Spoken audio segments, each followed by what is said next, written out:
여러 매체들을 통해서 나라의 위기에 대해서 듣곤 합니다. 사실 우리가 미사일이나 핵 이런 것들을 직접 본 적은 없습니다. 사실 없을 수도 있어요. 그냥 그런 것들이 있다 이렇게 과장돼 있을 수도 있습니다. 그러나 몸이 흔들렸다는 사람들도 있고 실체들이 있으니 핵, 미사일, 대륙간 탄도 이런 것들이 실체한다고 우리들이 보고 있습니다.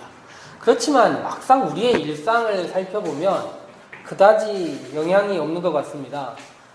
가장 큰 이런 대외적인 위기에 영향을 받는다는 주식도요, 금방 소폭 하락했다가 다시 원래 자리 찾고 있는 것을 보면 그냥 덤덤하게 지내도 크게 문제는 없을 것 같습니다. 그렇지만 위기가 사라진 것은 아니고요.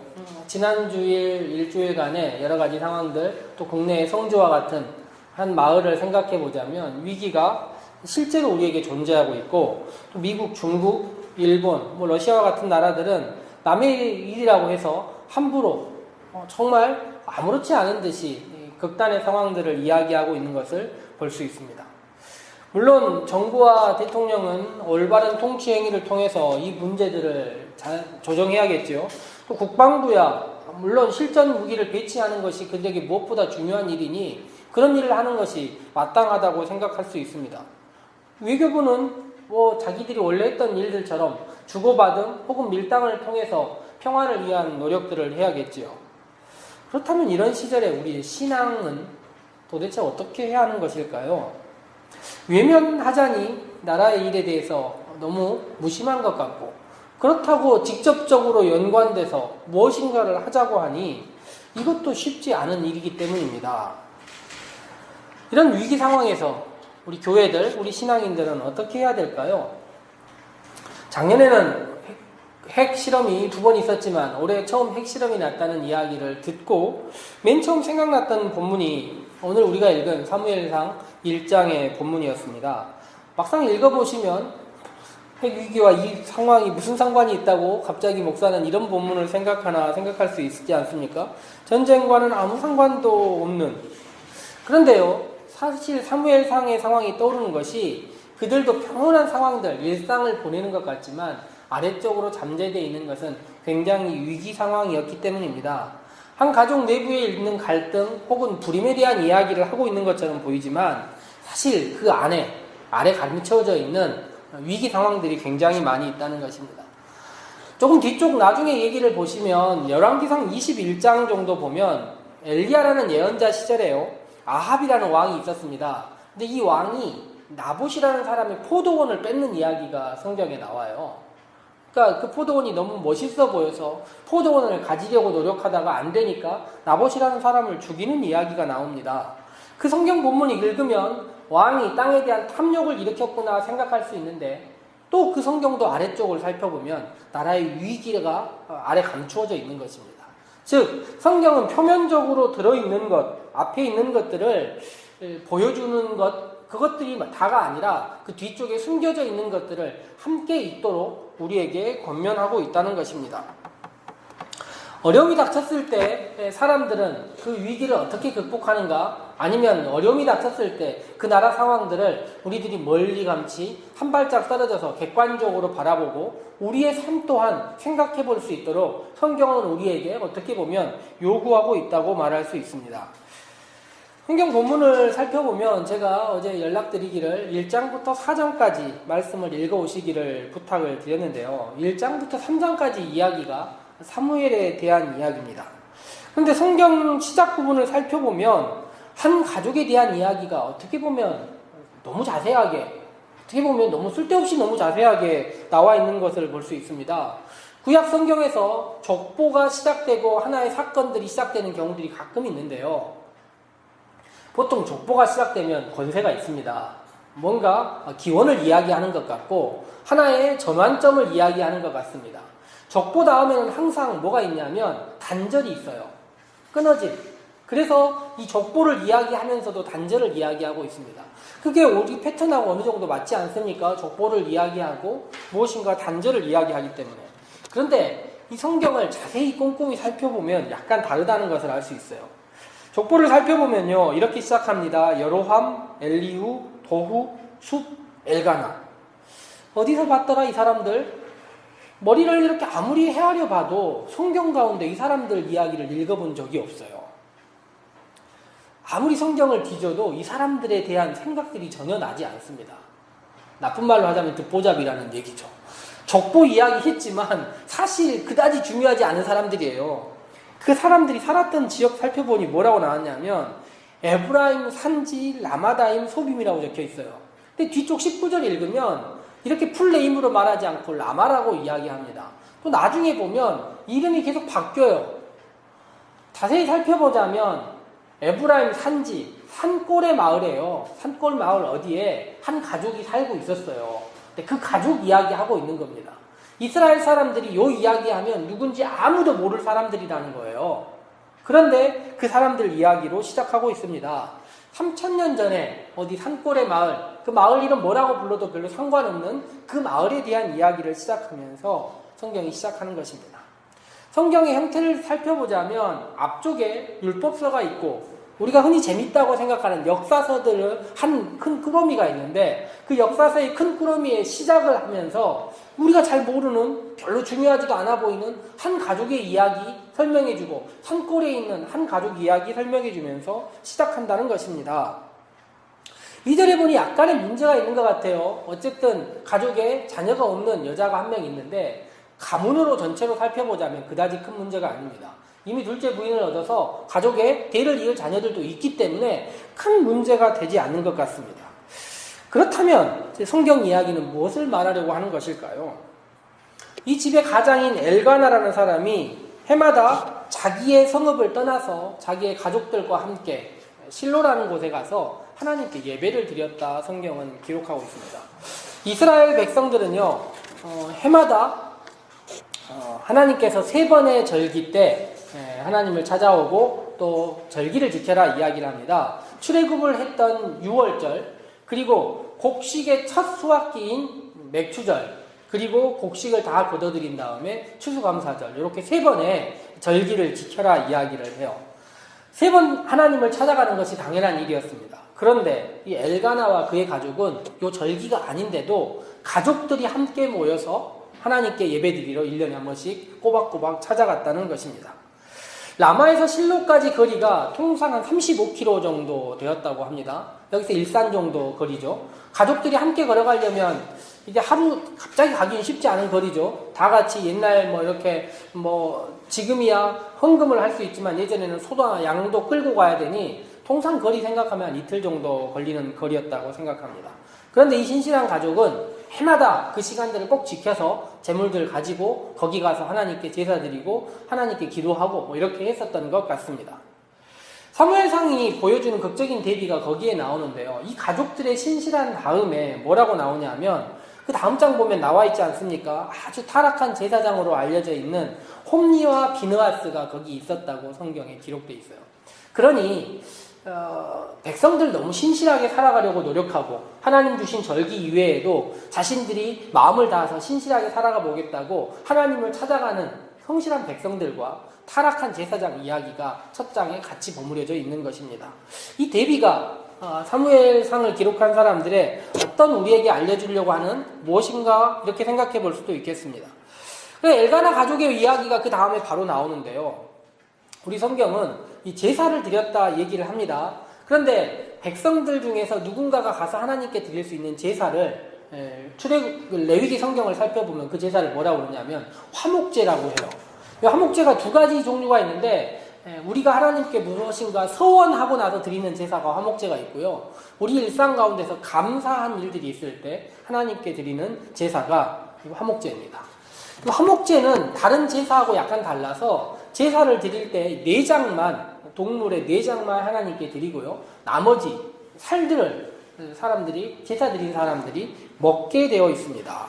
근데 우리 성경 오늘 읽어보면요. 5절 말씀에 뭐라고 기록되어 있냐면 한나에게 2 몫을 주고 갑절을 줬다 이것이죠.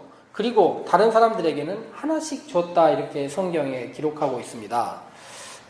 그리고 성경의 표현에 따라 이런 그를 사랑했다라고 생각하고 그 다음 절 읽어보면 뭐라고 나왔냐면 이래서 둘째 부인이 화가 났다 이렇게 성경에 기록되어 있습니다. 근데 오늘 주보에 제가 아래쪽에 별 표시해 놓고 다른 구절 하나를 적어 놨습니다. 같이 한번 읽어보실 거예요. 이건 공동번역 개정판의 성경 번역인데요. 같이 한번 읽어보시죠. 그러나 엘가나는 한나를 사랑하면서도 그에게는 한 목밖에 줄 수가 없었다. 여호와께서 한나로 하여금 잉태하게 해주지 않으셨기 때문이었다. 성경 해석에서 사무엘상 1장을 번역할 때마다 이 학자들이 이것 때문에 약간 애매해요. 2배를 줬느냐? 하나를 줬느냐? 약간 애매합니다. 우리 생각할 때 성도님들 2배 줬을 것 같아요? 1배 줬을 것 같아요? 네? 뒤쪽 읽어보면 분노하게 만든 걸 보면 2배를 줬을 수도 있다 생각하지 않습니까? 근데 이 화목제라는 제사를 조금 알아야 되는데 이 화목제는요. 소나 양을 가지고 와서 하나님께 제사를 드립니다. 제사를 드린 다음에 백성들, 제사 드린 사람들이 그 고기를 먹게 돼 있어요. 근데 이 고기를 언제까지 먹어야 되냐면 그 다음날까지 먹어야 됩니다. 3일째 되면 불질러야 돼요. 3일째 먹으면 부정한 겁니다. 한나가 아무리 고기를 좋아한다 한들 2배를 주는 게 무슨 의미가 있겠습니까? 그리고 집에서 여기가 몇 킬로 떨어졌다고요? 35킬로 떨어져 있어요. 고향 사람들에게 가서 나눠줄 수도 없어요. 낯선 곳에 가서 고기를 먹는데 한나는 그 다음 구절에 그런 게 적혀 있어야죠. 한나는 고기를 매우 좋아했더라. 뭐 이런 게 적혀 있다면 이게 이해가 되겠지만 그렇지 않아요. 그래서 탈굼이라는 히브리어를 아람어로 번역하는 성경이 있습니다. 탈굼 번역이라는 번역에서는 뭐라고 적혔냐면 제일 좋은 부분을 줬더라 이렇게 적혀놨어요. 이해가 되죠? 고기를 잡으면 우리도 어디가 맛있는지 정도는 알지 않습니까? 제일 맛있는 부분을 딱 떼서 한 덩어리를 한나에게 주고 맛없는 거 덩어리 해가지고 분인나와 가족들에게 줬다는 거예요. 그럼 먹어본 사람들 고기가 어디가 맛있는지 다 아니까 분노했다는 것입니다. 그러다 보니까 이 앞에 이야기 다음에 뭐라고 나왔냐면 그 다음 절에 뭐라고 나왔냐면 분인나가 화가 났는데요. 다음 절에 이렇게 나왔습니다. 엘가나는 매년 가족들이 실로에 갈 때마다 똑같이 했다는 거예요. 갈 때마다 고기의 제일 좋은 부분을 떼서 한나에게 줬다는 것입니다. 그러니 얼마나 주위에 있는 사람들에게 시기 원망을 좀 받았을까요? 그런데 하도 분인나가 얘기를 합니다. 하나님께서 너를 잉태하지 못하게 하셨다. 이런 이야기도 했을 수 있고 온갖 할 수 없는 이야기를 여러 가지를 했던 것 같습니다. 그러니 맛있는 음식이라도 이걸 먹는 것도 불편하고 옆에 있는 사람들이 하도 괴롭히니 힘들었던 것 같아요. 그래서 음식을 먹지도 않고 울고 있었다 성경은 기록합니다. 성경에 기록되어 있는데 그 다음에 뭐라고 적혀 있습니까? 엘가나 이 남편이 이렇게 얘기합니다. 한나에게 어찌하며 울며 어찌하며 먹지 아니하며 어찌하여 그대의 마음이 슬프냐? 내가 그대에게 10아들보다 낫지 아니하냐? 우리 여자 성도님들 이런 얘기 들으면 마음이 어떨 것 같습니까?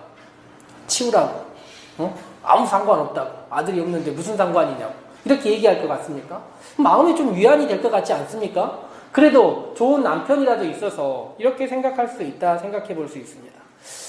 지금 울고 있는 한나에게 다른 번역본은 이렇게 얘기를 하죠. 당신이 10아들을 두었다고 해도 내가 당신에게 하는 만큼 하겠습니까? 뭐 이런 표현을 들었다는 것입니다. 구약성경 사무엘상 우리가 말씀을 읽었는데요. 바로 앞쪽에 룻기라는 성경이 있고 그 앞쪽에 사사기라는 성경이 있습니다. 이 세 시대가 거의 이 사무엘상 시대와 동시대, 교집합이 있는 시대라고 말할 수 있습니다. 사사기를 읽다 보면 쭉 나오는 이야기가 백성들이 방자히 행하고 자신들의 의지대로만 살아가는데요. 그리고 나서 그들이 꼭 마지막에 왜 이렇게 사느냐 얘기를 하자면 우리에게 왕이 없기 때문이다 이렇게 이야기를 합니다. 룻기라는 성경을 읽다 보면 나오미와 가족들이 고향을 떠나서 이방 지역에 가서 살아갑니다. 이유가 무엇 때문이라고 이야기하냐면 우리에게 먹을 것이 없으니 그 땅으로 떠난다 이야기합니다. 사무엘상에서 한나의 괴로움의 이유, 한나의 슬퍼하는 이유는 다름 아닌 아들이 없기 때문입니다. 성경을 읽다 보면 없음, 결핍 이런 것들이 주는 안타까움이 있습니다. 이것은 성경뿐만이 아니라 우리 전 인류가 함께 겪고 있는 안타까움이라고 말할 수 있죠. 그런데요, 사사기와 룻기, 사무엘상의 전반부를 보면 이스라엘의 왕이 없으므로 그들에게 뭐가 있냐면 자유가 있습니다. 이스라엘 백성들에게 자유가 있어요. 그렇다면 자유만 있는 것이 아니라 나라의 위기 상황이 닥쳤을 때 하나님이 어떻게 하시냐면 사사를 보내서 그들을 구원하시는 거예요. 왕이 없어도 하나님께서 위기는 다 극복하게 해주시고 너희들이 자유롭게 살아라 이야기를 하는 것입니다. 자유롭게 살면서 뭘 하라고 하신 것일까요? 거룩하게 살아라. 내가 너희들에게 준 땅에서 서로 사랑하고 살아라. 이렇게 이야기를 하시는 것입니다. 그런데 이스라엘 백성들은 왕을 원합니다. 애굽과 블레셋과 다른 나라들을 보면서 왕이 있으니 그들에게 군대가 있는 것처럼 보이고 큰 신전이 있는 것처럼 보이고 큰 건축물이 있는 것처럼 보이고 어마어마한 경기장들이 있는 것처럼 보이고 농사를 위해 관계 사업도 해놓은 것이 부러웠던 것입니다. 왕이 있다면 그 일을 누가 해야 되는 것인데요? 자기들이 직접 노역하고 노동을 해야 되는 것인데 그런 생각을 하는 것이 아니었다는 것입니다. 하나님께서 가나안 땅에서 원하시는 것은 왕정이 아니라 거룩한 삶인데 그들은 늘 눈에 보이는 것에 매료돼서 늘상 왕이 없음으로라고 이야기하는 것입니다. 룻기 성경도 읽어보면 나오미와 가족들은 자신의 땅을 두고 떠났습니다. 그런데 여전히 그 땅에 살아있는 사람들이 있고 그들은 떠났다가 돌아와서 뭐라고 그러냐면 괴로웠다 이렇게 얘기합니다. 이스라엘에 보니까 여전히 먹을 것이 없었을 수 있지만 그 땅에 남아있는 룻기 성경에 읽어보면 남아있는 것이 무엇이냐면 사람들 사이의 인애, 자비, 사랑 그래도 베풀려는 마음들과 힘든 사람들을 위하여 이삭을 남겨주는 그런 마음들이 있는 땅이었다는 거예요. 그런데 곡식이 없으므로 떠나고 왕이 없으므로 이렇게 하고 이런 상황들이 있습니다. 사무엘상을 해석하는 많은 학자들이 아까 엘가나가 한나에게 했던 이야기 있지 않습니까? 내가 10아들보다 당신에게 낫지 않느냐. 많은 학자들이 이 표현이 여자를 더 분노하게 했을 것이다 이렇게 이야기를 합니다. 그러면서 뭐라고 이야기를 해야 된다고 얘기를 하냐면 그대는 나에게 10아들보다 나은 사람이다 이렇게 얘기를 했어야 한다 이렇게 얘기를 해요. 저 유명한 주석들에 다 이렇게 나와 있어요. 근데 저는 이 성경을 읽으면서 뉘앙스의 차이는 있겠지만 지금은 말 때문에 화가 난 것이 아니라 결핍이 화를 불러일으킨 것입니다. 결핍이 분노를 일으킨 것이라는 것입니다. 사무엘상에서 왜 이 가족 이야기가 처음 나왔을까요? 이스라엘 사람들은요, 자신들의 부족한 것에 대해서, 자신들이 없는 것에 대해서 어떠한 것으로도, 어떠한 말로도 위로받지 못하고 있다는 것입니다. 아들이 있어야 위로를 받을 수 있다는 말은 결핍에 대해서 만족하지 못하는 이스라엘을 보여주는 것 같습니다. 그 말들은요, 추후에 반복해서 나오는 왕이 있어야 합니다의 다른 말처럼 느껴진다는 것입니다.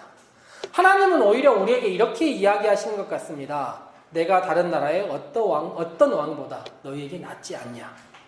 그러나 백성들의 마음은 다르다는 것입니다. 우리에게 왕을 주십시오. 사장을 읽다 보면 블레셋과 이스라엘의 위기가 있습니다. 지금 잠복해 있는 위기가 무엇이냐면 이스라엘과 블레셋이 늘 대결 상황 가운데 있는 상황 위에 지금 엘가나의 가족 이야기가 놓여 있었다는 것입니다.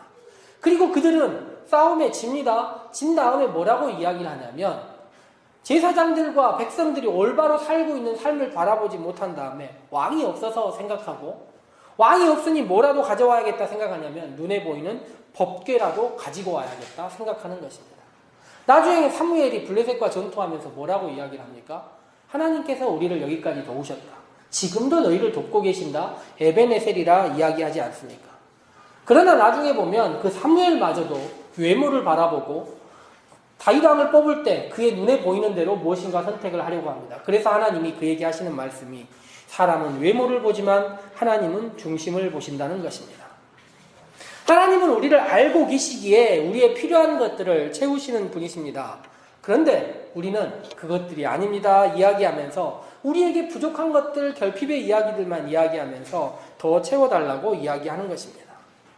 우리가 살아가는 이 시절에 우리는 무엇을 찾고 있습니까? 이미 이야기 드렸지만 무기를 달라고 하는 것은 군대나 할 일입니다. 신앙인들이 해야 될 일들은 우리 가운데 없는 것들 찾아가면서 무기가 있으면 전략핵이 있으면 우리가 살아갈 수 있다 이야기하는 것, 이것은 신앙인들의 이야기가 아니라는 것입니다. 우리는 성경을 통해서 전쟁은 하나님께 속한 것이라는 것을 알 수 있습니다. 오히려 우리들은 무기가 우리를 구원하는 것이 아니라 하나님이 구원해야 된다는 것을 알고 있음에도 늘 전쟁, 무기가 없어서 우리를 도와주는 나라가 없어서 이렇게 이야기하고 있다는 것입니다. 하나님께서 우리에게 주신 것은 두려워하는 마음이 아니라 우리를 신뢰하고 우리와 함께 하시는 하나님을 믿고 의지하는 마음이라는 것입니다. 이제 우리는 우리에게 없는 것들을 살펴보고 헤아려 보는 것이 아니라 우리에게 있는 것들을 살펴봅시다. 우리의 숫자들이 결핍의 개수를 헤아려 보는데 사용되는 그런 손가락과 그런 숫자가 될 것이 아니라 오히려 하나님께서 우리에게 주신 것들을 살펴보고 우리의 삶의 위기와 어려움의 상황들이 오히려 하나님과 가까워지고 하나님과 기도할 수 있는 상황들이 되고 하나님이 우리에게 이미 주신 것들을 헤아려 볼 수 있는 그런 시간이 된다면 얼마나 좋겠습니까? 사무엘상의 위기의 이야기와 오늘의 우리의 위기의 이야기는 무척 닮아 있습니다. 그렇지만 그들처럼 없다 이야기하면서 더 눈에 보이는 것을 달라고 할 것인가, 하나님을 의지하며 우리의 필요를 채우시는 하나님을 의지할 것인가는 우리의 선택으로 남아있는 것입니다. 함께 기도하도록 합시다.